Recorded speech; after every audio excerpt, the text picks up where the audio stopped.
할렐루야! 오늘은 세종을, 내일은 대한민국과 온 땅에 전도와 선교의 사명을 감당하는 세종순복음 드림교회입니다. 하나님의 사랑과 은혜가 치유와 응답이 있는 성령 충만한 교회입니다. 구독과 중보기도로 드림가족이 되어보세요. 오늘도 주 안에서 참 좋은 날입니다. 오늘 저는 여러분과 함께 소박한 행복이라는 제목으로 은혜의 말씀을 나누고자 합니다.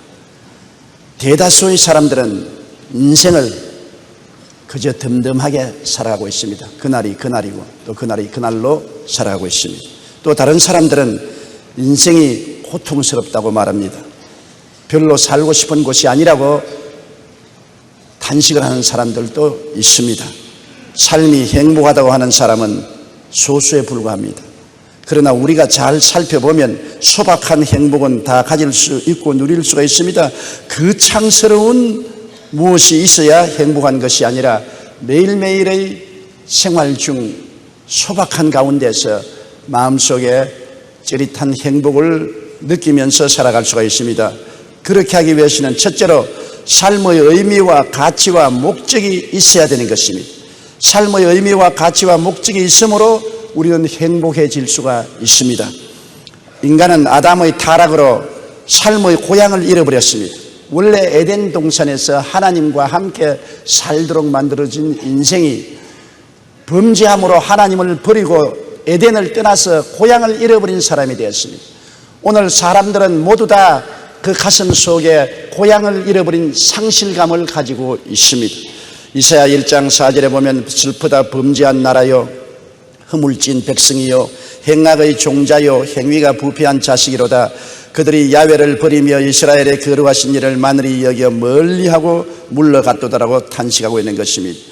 우리 인생들은 아담 하와 이후로 에덴에서 난 다음 에덴으로 돌아가는 길을 잃어버리고 마는 것입니다. 어디에서 와서 어디로 가는가? 하나님께서는 아담을 에덴에서 쫓아내신 이후에 에덴을 옮겨버리고 마는 것입니다. 이제는 길을 잃어버리고 마는 것입니다. 우리는 어디서 왔는가? 또 어디로 가는가? 혼돈 속에 빠져서 잃어버린 삶을 살아가고 있는 것입니다. 예레미야 17장 5절에 야훼께서 이와 같이 말씀하시니라. 무릇 사람을 믿으며 육신으로 그의 힘을 삼고 마음이 야훼에게서 떠난 그 사람은 저주를 받을지어다고 했는데 우리는 모두 다 저주받은 삶을 살아오고 있는 것입니다. 또한 자연적으로 고향을 잃어버리고 갈 길을 잃어버린 우리들은 자기 상실증에 걸려있는 것입니다. 자기의 정체성을 상실했습니다. 내가 동물인지 물질인지 영혼인지 분간을 할 수가 없습니다. 가르쳐줄 자가 없는 것입니다. 야고보서 4장 14절 말씀대로 너희 생명이 무엇이냐 너희는 잠깐 보이다가 없으면 안개니라. 휴생몽사한다고 말한 것입니다. 도대체 내가 무엇이냐 여기에 대한 대답을 우리가 얻을 수가 없는 것입니다. 심령의 행복을 갖기 위해서는 잃어버린 고향과 길과 자기라는 정체성을 회복해야 우리가 마음의 평안을 갖고 행복을 얻을 수가 있는 것입니다. 그래서 하나님께서는 우리에게 2000년 전에 독생자 예수 그리스도를 보내주셔서 잃어버린 우리를 찾도록 도와주신 것입니다. 하나님의 아들 예수 그리스도는 하나님과 더불어 우주를 창조하신 제2위 하나님이신 것입니다. 이 하나님께서 사람의 몸을 쓰시고 사람 가운데 오셔서 인간 가운데서 온갖 고통과 괴로움을 다 겪으시고 우리의 죄를 대신 짊어지고 십자가에 몸 박혀 몸짓고 피 흘려서 죄값을 청산함으로 하나님과 우리 사이에 막힌 담을 허시고 안개구름을 제끼시고 하나님 앞에 우리 잃어버린 자신을 찾을 수 있도록 만들어주신 것입니다. 우리가 예수님의 대속을 통해서 가장 큰 은총을 받는 것은 잃어버린 우리 자신을 발견하고 하나님의 자녀라는 것을 알게 되는 것입니다. 영접하는 자 곧 그 이름을 믿는 자들에게는 하나님의 자녀가 되는 권세를 주셨다고 말하는 것입니다. 우리는 인간의 자녀도 아니요 동물적인 인간도 아니요 하나님으로부터 태어난 하나님의 자녀가 되었다는 사실을 예수님을 통해서 우리 마음속에 깊이 믿고 알게 된 것입니다. 이사야 53장 6절에 우리는 다 양같아서 그릇 행하여 각기 제 길로 갔거늘 야훼께서는 우리 무리의 죄악을 그에게 담당시켰다고 말씀한 것입니다. 그러므로 예수님을 통해서 우리 고향인 하나님의 품을 찾았습니다. 우리는 항상 고향을 잃어버린 심정을 가지고 있었는데 그 고향이 어디냐? 우리 아버지의 품인 것입니다. 아버지가 계신 곳이 바로 에덴인 것입니다. 그런데 그 아버지의 품을 우리가 찾을 수 있는 길은 예수 그리스도를 통해서 죄사함을 받고 그리스도로 말미암아 나가면 아버지의 품에 안길 수가 있고 아버지를 찾을 수가 있는 것입니다. 그러므로 예수님 안에서 우리는 고향을 찾아 얻을 수가 있는 것입니다. 영접하는 자 곧 그 이름을 믿는 자들에게는 하나님의 자녀가 되는 권세를 주었다고 했는데, 우리는 이제 자녀가 되어 하나님의 자녀로서의 당당한 권세를 가지고 아버지라고 부르짖어 기도할 수 있는 자격을 얻게 된 것입니다. 그리고 이제는 우리가 어디서 와서 왜 살며 어디로 가는지 길을 알게 된 것입니다. 어디서 왔느냐? 우리는 아담의 후손으로서 세상에 왔는데 왜 사느냐? 예수를 믿고 하나님 섬기기 위해서 산다. 어디로 가느냐? 천국 영생 복락으로 간다는 길을 우리가 찾은 것입니다. 길 잃어버리고 방황하지 않습니다. 이제는 우리가 밝히 길을 알고 인생을 살아가는 것입니다. 예수님께서 말씀하시기를 요한복음 14장 6절에 내가 곧 길이요 진리요 생명이니 나로 말미암지 않고는 아버지께로 올 자가 없느니라고 말씀하신 것입니다. 이제는 우리가 잃어버린 존재가 아닙니다. 자기를 찾아서 당당한 자기의 신분으로 알고 있는 것입니다. 당신이 누굽니까? 물으면 베드로전서 2장 9절처럼 나는 택하신 받은 족속이요 왕같은 재상이요 거룩한 나라요 그의 소유된 백성이 되었다고 담대하게 말할 수 있는 것입니다. 누가 뭐라고 말해도 나는 하나님께 사랑받고 있습니다. 만인 중에 하나님이 나를 좋아하셔서 택하여 자녀로 삼아주시고 나는 예수 그리스도로 더불어 왕노릇하고 제사장 노릇하고 하는 나라가 내게 임하여 있으며 하나님의 소유된 백성이 되어 하나님이 품에 품고 사는 사람이 되었다는 분명한 자기의 신분을 선언할 수 있게 되어서 잃어버린 자기를 찾게 된 것입니다. 삶의 의미인 하나님, 삶의 가치인 예수 그리스도를 섬기는 일, 삶의 목적인 천국을 우리가 확실히 마음속에 얻게 된 것입니다. 요한복음 6장 40절에 내 아버지의 뜻은 아들을 보고 믿는 자마다 영생을 얻는 이것이니 마지막 날에 내가 이를 다시 살리라고 말씀했으며, 요한복음 14장 3절에 가서 너희를 위하여 거처를 예비하면 내가 다시 와서 너희를 내게로 영접하여 나 있는 곳에 너희도 있게 하리라고 말씀하신 것입니다. 예수 그리스도를 구주로 모시면 어떠한 처지에 있든지 소박한 행복을 느낄 수 있는 것입니다. 나는 고향인 하나님을 찾았고 길인 예수님을 모시고 잃어버린 내 자신을 찾았기 때문에 이제는 내가 어디서 와서 왜 살며 어디로 가는 것을 아는 평안을 마음속에 소유하게 된 것입니다. 스웨덴의 복음 가수인 레나 마리아는 두 팔과 한쪽 다리 절반이 없는 선천성 장애인입니다. 그러나 그녀는 예수 그리스도를 구주로 모시고 하나님을 섬기는 건강한 자화상을 가지고 있었습니다. 자기의 모습에서 하나님의 신묘 막정한 창조의 뜻을 깨닫고 오히려 불구로 태어난 것조차도 감사하는 사람이 된 것입니다. 장애에 굴하지 않고 모험을 즐긴 결과 장애인 올림픽에서 수영 4관왕을 차지했습니다. 두 팔이 없고 한쪽 다리의 반이 없는 그가 수영의 4관왕을 차지한 것은 놀라운 일입니다. 세계적인 복음 가수가 되었습니다. 지금 그녀는 자신을 사랑하는 신실한 청년과 결혼해서 아름다운 가정을 이루었습니다. 스스로를 저버리지 아니하고 좌절하고 낙심하지 아니하고 예수 그리스도를 모시고 하나님 안에서 기쁘고 행복하게 사니까 그의 삶 속에 긍정적이고 적극적이고 창조적인 일들이 늘 생겨난 것입니다. 그러므로 그 불구의 몸으로 올림픽에 나가서 수영 4관왕도 되고 가수가 되어 대중들 앞에 부끄럼 없이 서서 찬송과 노래를 부르고, 그러한 밝고 맑고 환한 인격에 감동한 젊은 청년이 프로포즈해서 결혼해서 행복한 인생을 살아가고 있는 것입니다. 그러나 이와 반대로 20세기 최고의 여류 작가로 불리는 프랑스와스 사강은 유복한 가정에 태어나 소르본 대학에 재학 중이던 18살 때 슬픔이여 안녕이라는 소설을 발표한 천재 작가요, 인물도 아름다운 지성인이었습니다. 그러나 그는 항상 인생을 부정적으로 생각하고 낙심하고 탄식하며 하나님을 등지고 예수 그리스도를 구주로 영접하지 않았습니다. 그는 무신론자요 자기를 의지하는 사람이었습니다. 그러나 두 차례나 이혼을 하고 도박에 빠지고 알코올 중독으로 폐인이 되고 약물 남용으로 말미암아 비참하게 삶을 마감하고 마는 것입니다. 그는 하나님과 예수님을 저버렸어요.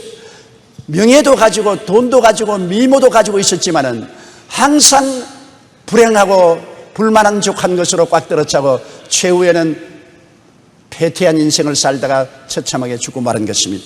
진정한 삶의 의미와 목적과 행복은 오직 예수 그리스도 안에 있는 것입니다. 그러므로 예수 그리스도 안에서 자신의 정체성을 찾은 사람만이 행복한 삶을 살아갈 수가 있는 것입니다. 오늘 나는 환경 때문에 불행하다고 생각하지 마십시오. 여러분, 행복은 마음속에 있지 환경에 있지 않은 것입니다. 환경은 행복의 플러스 요건은 될 수 있어도 행복의 원인은 되지 못합니다. 환경이 아무리 어렵고 고통스러워도 행복은 내가 하나님을 아버지로 섬겨서 빈 가슴 속에 영혼의 고향을 차지하고 인생의 길이신 예수님을 섬기고 예수님을 따라가며 그리스도 안에서 나의 새로운 삶의 신분을 발견하고 살 때 비로소 행복해지는 것입니다. 그리스도 예수 안에서 하나님을 섬기고 인생을 밝고 맑고 환하게 살며 긍정적이고 적극적이고 창조적으로 살 때 하나님도 복을 주시고 사람들도 그러한 사람을 존경하게 되는 것입니다. 인간 세상에 살면서 아무리 환경이 좋고 천재적인 지혜와 총명을 가지고 있다 할지라도 하나님 모르고 예수님을 등지고 사는 인생은 비참한 결과를 초래하고 말 것인 것입니다. 둘째로 우리가 소박한 행복을 누리고 살기 위해서는 탐욕을 버리고 겸허한 마음으로 살아야 되는 것입니다. 탐욕은 인생의 파탄을 가져오는 것입니다. 여러분, 하나님은 우리 모든 사람에게 분량대로 인생을 살도록 해 주었습니다. 뱁새는 뱁새로 살아야 되지 황새가 될 수 없습니다. 황새는 황새로 살아야지 뱁새로 낮아질 수 없습니다. 이솝이에게 보면 개구리가 황소처럼 되겠다고 공기를 들어 마시다가 배가 터져서 죽었다는 말이 있는 것입니다. 자기의 분수를 뛰어넘는 것이 탐욕인 것입니다. 아담이 사람으로 지음받았으면 사람으로 살아야지 하나님처럼 되겠다는 것은 엄청난 탐욕입니다. 피조물이 어떻게 조물주가 되겠다는 것입니까? 탐욕을 가지고 있기 때문에 마귀가 시험하는 것이지 탐욕이 없으면 마귀가 시험하지 않습니다. 그런 무더기가 있으면 똥파리가 찾아오지 그런 무더기가 없는데 똥파리가 찾아오지 않습니다. 탐심이 곧 우리를 파멸케 하는 우상숭배가 되는 것입니다. 야고보서 1장 14절로 15절에 오직 각 사람이 시험을 받는 것은 자기 욕심에 끌려 미혹됨이니 욕심이 잉태한 즉 죄를 낳고 죄가 장성한 즉 사망을 낳느라고 하는 것입니다. 탐심이 들어오면 부정한 방법으로 욕심을 채우기 위해서 온갖 범죄를 하게 되고 궁극적으로 사망에 이르고 마는 것입니다. 아담의 탐욕은 결국 자기와 전 인류를 파멸로 이끌고 마는 것입니다. 성경에 보면 구약시대의 가장 위대한 왕으로서 다윗을 꼽고 있습니다만 다윗의 생애 속에 가장 처절한 잘못을 저지른 것이 있습니다. 자기의 부하인 우리아의 아내를 통간하고 우리아에게 들키지 않기 위해서 우리아를 일선에 보내서 전쟁에서 죽게 만드는 것입니다. 엄청난 죄악입니다. 그가 탐욕을 가지고 남의 아내를 탐내었던 것입니다. 자기에게도 충분히 많은 수의 아내가 있는데 자기 아내를 제껴놓고 남의 아내를 탐내신 것입니다. 분수에 넘친 일인 것입니다. 하나님이 다윗에게 말하기를 네가 원했으면 여기저기 더 주을 수도 있는데 왜 남의 아내를 탐욕을 냈냐고 꾸진 것입니다. 다윗은 그 탐욕으로 말미암아 하나님의 큰 심판을 받았습니다. 사무엘하 12장 10절에 보면 이제 내가 나를 없인 여기고 햇사람 우리아의 아내를 빼앗아 내 아내로 삼았은즉 칼이 내 집에서 영원토록 떠나지 아니하리라. 얼마나 무서운 심판입니까? 남의 아내를 취하고 남편을 전쟁에 내보내 죽이게 한 그 죄로 말미암아 다윗의 가정에 칼이 떠나지 않았는데 그 아들 압살롬이 아버지를 죽이려고 반역을 일으켜 아들과 큰 전쟁을 치른 일을 여러분이 잘 기억하고 있습니다. 14절에 보면 이 일로 말미암아 야훼의 원수가 크게 비방할 거리를 얻게 하였으니 당신이 낳은 아이가 반드시 죽으리라.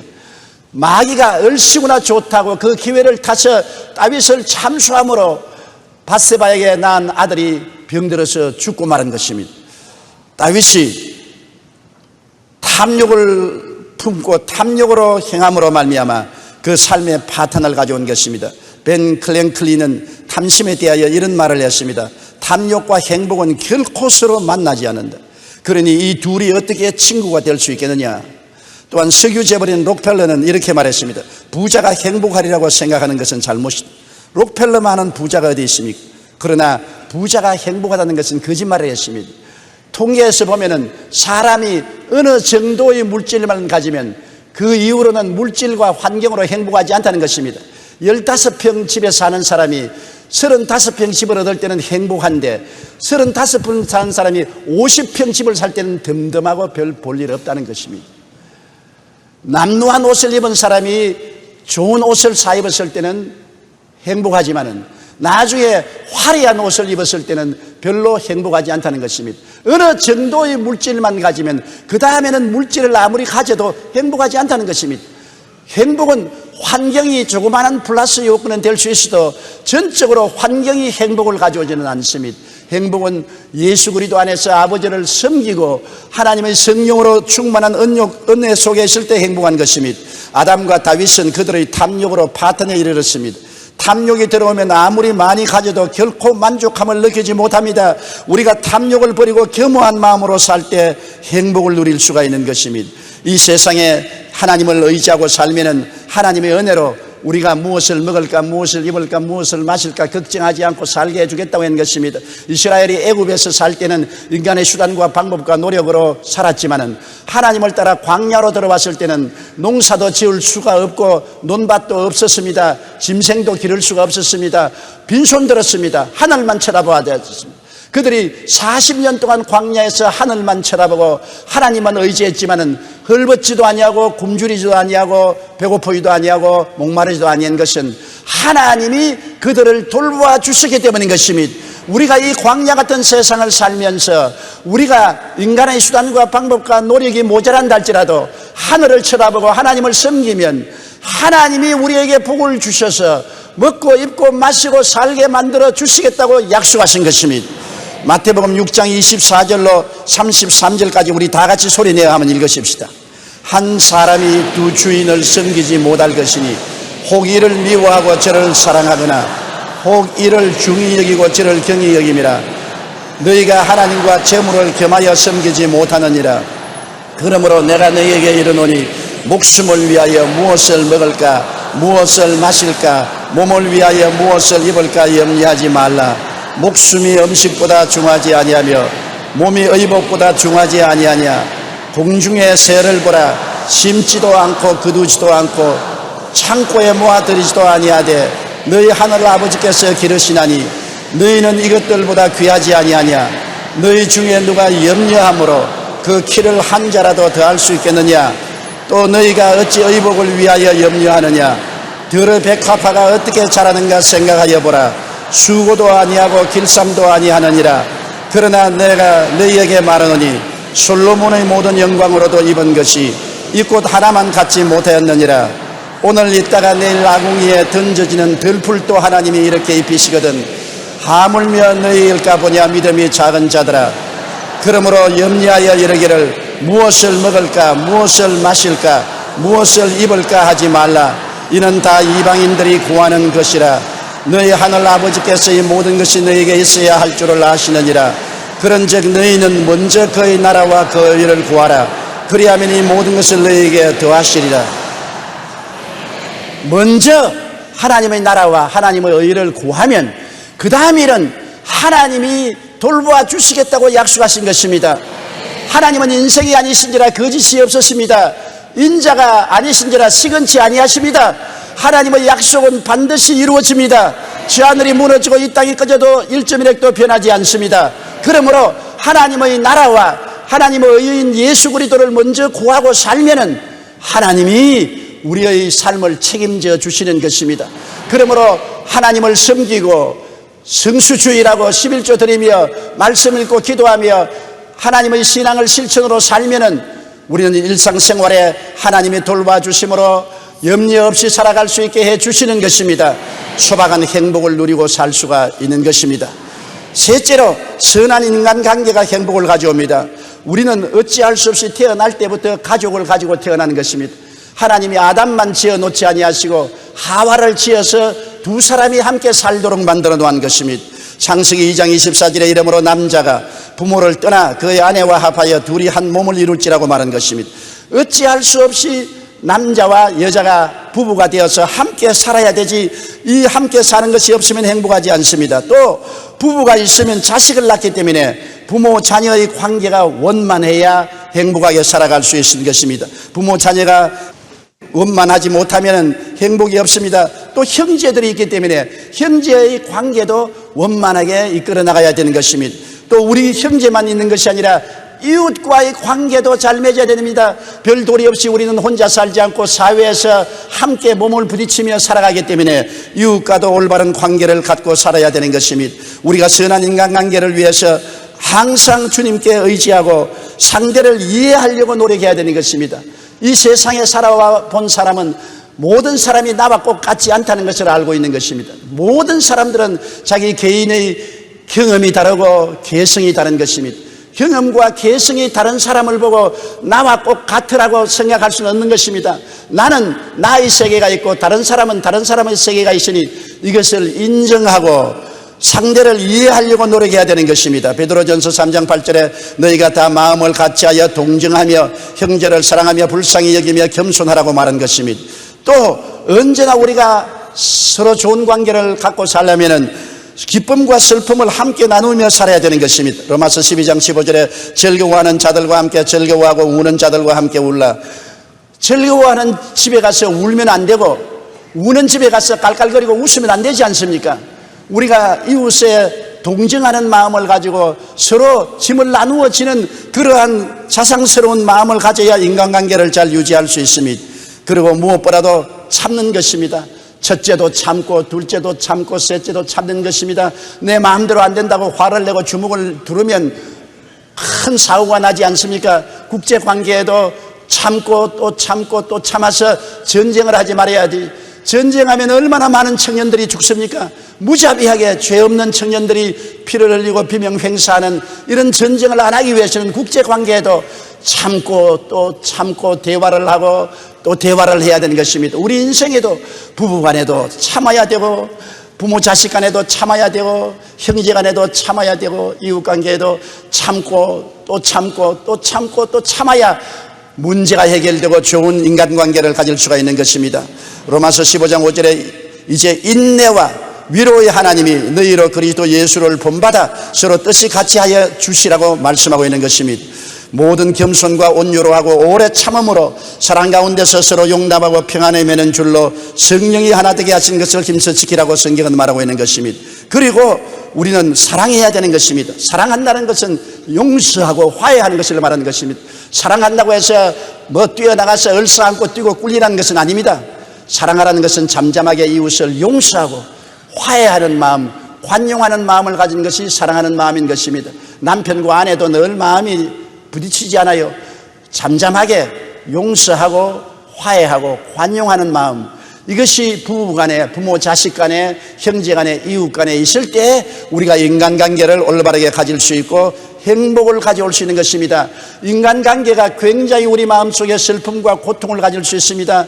부부간에 불화하면 마음을 고통스럽게 만드는 것입니다. 부모 자식 간에 상극이 되면 부모의 마음, 자식의 마음도 깊은 슬픔에 차이게 되는 것입니다. 형제 간에 싸워도 괴롭고 이웃 간에 싸워도 마음에 평안하지 않습니다. 마음의 평안과 행복을 가져오기 위해서는 인간관계를 올바르게 하기 위해서 이해하고 동정하고 인내하고 사랑하는 마음으로 인생을 살도록 끊임없이 우리가 노력을 해야 되는 것입니다. 갈라디아서 5장 13절로 14절에 사랑으로 서로 종로로 타라. 온 율법은 내 이웃 사랑하기를 내 자신같이 하라 하신 한 말씀에 이루어졌다고 말씀하고 있는 것입니다.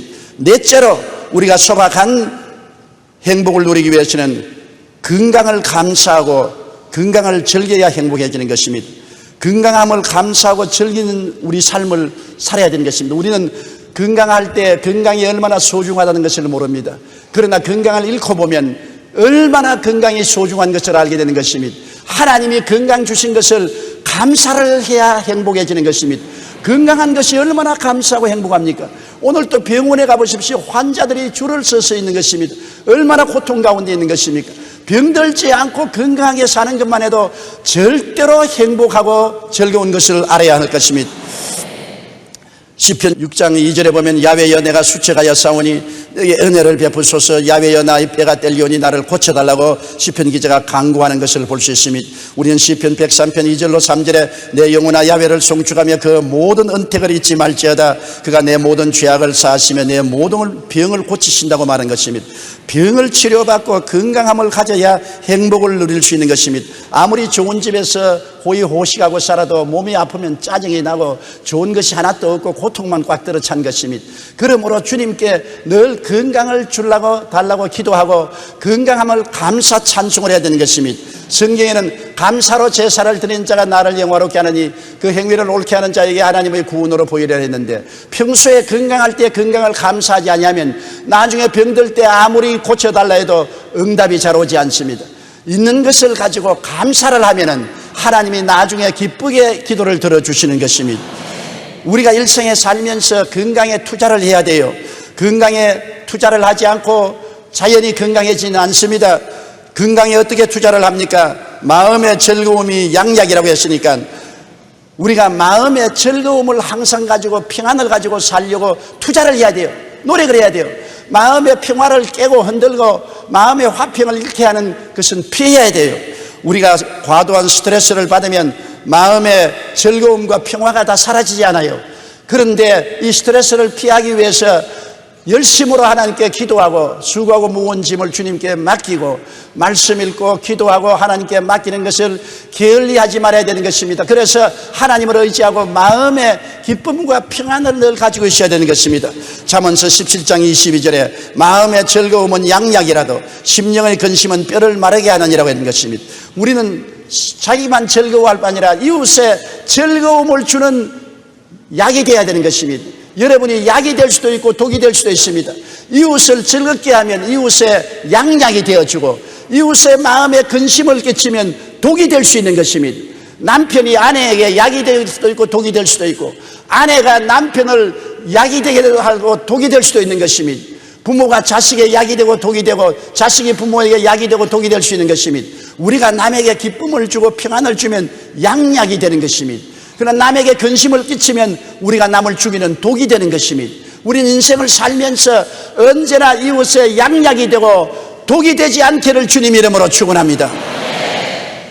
시편 16편 11절에 주의 앞에는 충만한 기쁨이 있고 주의 오른쪽에는 영원한 즐거움이 있다고 말했습니다. 우리가 주님께 기도하고 주의 은혜 속에 있으면 마음의 즐거움이 주님께로부터 오며 평안도 주님께로부터 오므로 우리 속에 양약이 역사해서 질병을 이기고 건강할 수가 있는 것입니다. 마음의 즐거움과 평안은 우리의 건강의 절대적인 요소가 되는 것입니다. 그리고 우리는 식생활에 조심해야 되는 것입니다. 오늘날 굶어 죽는 사람은 별로 없는데 너무 잘 먹어서 많이 먹어서 죽는 사람은 굉장히 많습니다. 시영윤 목사님이 내게 이런 이야기를 했어요. 자기가 평양에 가서 고려호텔 사우나탕에 사우나를 하러 가니까 젊은 애들이 잘 먹어서 살이 잘 찐 애들이 사우나를 왔더랍니다. 북한에서 호텔에 와서 사우나를 하는 정도면 보통 고급집 자녀가 아닙니다. 그런데 그들이 시영윤 목사님 보고 하는 말이 우리는 김정일 동지의 지극한 돌보심과 사랑으로 잘 먹고 잘 살며 사우나탕에 와서 사우나도 하는데 남한은 전부 거지가 되어 헐벗고 굶주리며 미국 놈들이 완전히 도적질하고 죽이고 멸망시키는 일을 한다고 그러는데 남한에 있는 것 참 불쌍하다고. 그래서 영현 목사가 허허 웃으면서 남한에는 먹을 것이 너무 많아서 개도 고양이도 다 살이 쪄 있어. 그러고 난 다음 쳐다보니까 그런 거짓말 하지 마라 그랬어. 신 목사님이 배가 굉장히 남산만치 나왔거든요. 그래서 자기 배를 툭툭 들이면서 봐, 굶은 사람 배 나온 놈 봤어? 우리나라의 문제는 너무 많이 먹어서 나처럼 배가 남산만치 나왔기 때문에 배에 기름 빼려고 내가 사우나탕에 들어왔지 않느냐. 그러니까 배를 가만히 보더니만 아무 말도 안 하더랍니다. 오늘날 사실은 배가 홀쭉해서 죽는 것이 아니라 배가 남산만해서 죽는 사람이 많습니다. 식생활에 우리가 관심을 가지고 너무 기름진 음식을 많이 먹지 말고 절제할 수 있어야 우리가 건강을 가질 수 있는 것입니다. 그리고 언제나 건강에 조심하기 위해서 걸어야 되는 것입니다. 우리는 항상 앉아있고 자동차를 타고 다니고 걷는 기회가 없으므로 건강을 손상시킬 때가 많은 것입니다. 여러분, 우리는 많이 걸어야만 되는 것입니다. 성경 고린도전서 6장 19절로 20절에 너희는 너희 자신의 것이 아니라 값으로 산 것이 되었으니 그런즉 너희 몸으로 하나님께 영광을 돌리라고 했는데, 여러분 몸이 여러분 것이 아니고 하나님의 것입니다. 하나님의 성전이기 때문에 살아있을 동안에 이 성전을 건강하게 보수하고 유지하는 것은 여러분의 책임인 것입니다. 행복을 위해서 우리는 건강에 투자해야 합니다. 건강을 위해서는 적당한 운동을 하고 음식도 웰빙 식품을 먹어야 합니다. WHO 자료에 의하면 전 세계 인구의 10%에서 30%가 고혈압을 앓고 있습니다. 이를 막기 위해서는 지속적인 운동으로 체지방을 줄이고 야채를 많이 먹고 소금을 적게 먹어야 한다고 말하고 있습니다.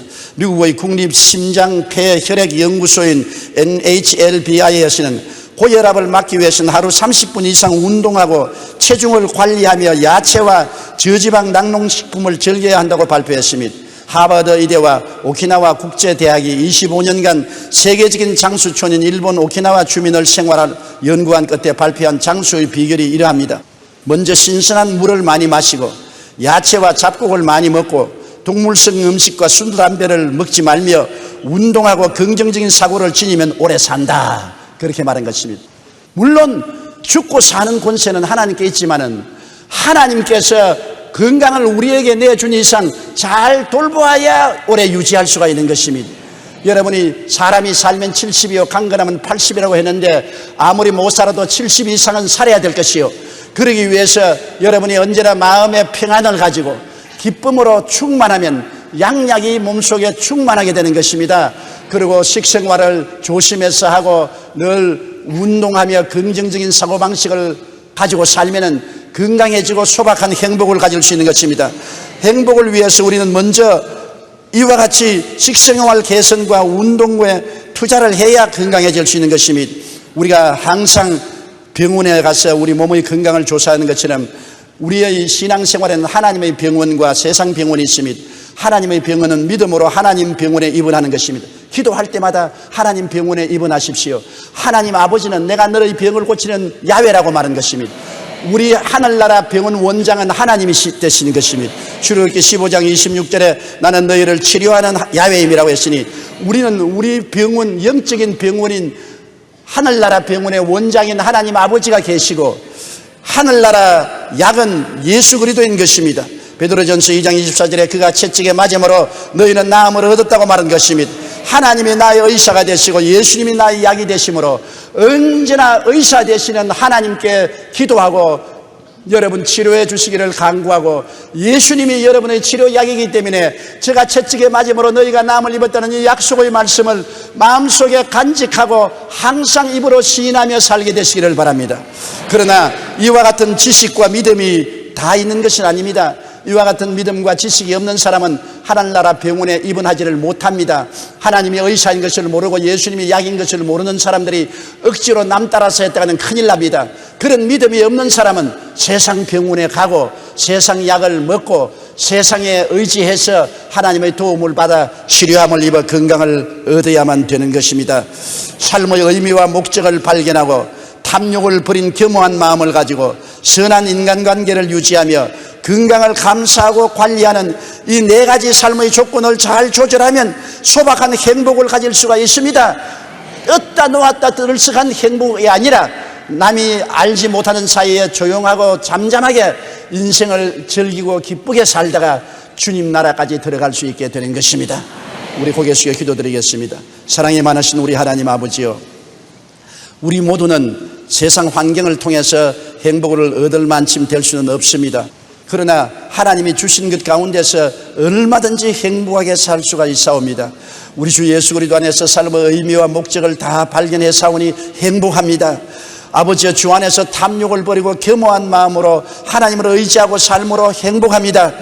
내 아버지 하나님이시여, 우리는 선한 인간관계를 가지고 이해하고 동정하고 인내하고 사랑함을 가지고서 삶으로 행복합니다.